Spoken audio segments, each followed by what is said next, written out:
This video gives you an overview of OPT. As we reviewed in the earlier videos, OPT is used after graduation. Eligibility begins after students have physically been in the United States and enrolled full-time for 1 academic year. Most applicants do not have a job offer at the point of application, but the future position has to be related to their degree.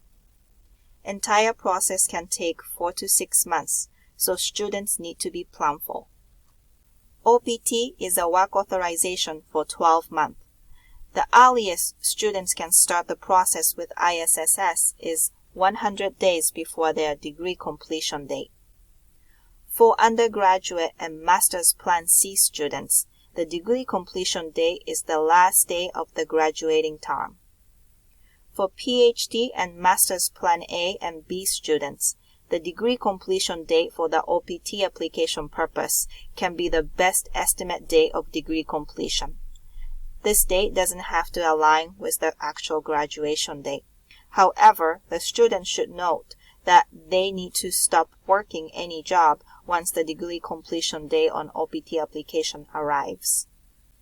Here's the brief overview of the OPT application process. Step 1. Students should complete the ISSS OPT online workshop before or at the beginning of their graduating term, and ask any questions to ISSS advisor. Step 2. Students submit a request of OPT recommendation on My ISSS.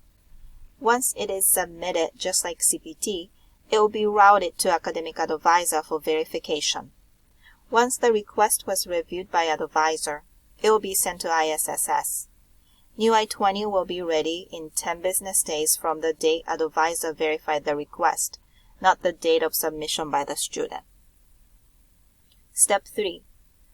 While waiting for a new I-20, students should assemble OPT application materials. Step 4.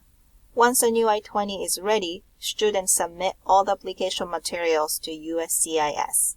Students has option of filing online or by mail.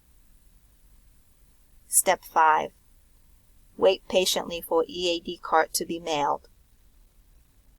Step 6. There is a set of requirements students must meet while on OPT. It is important for students to understand them.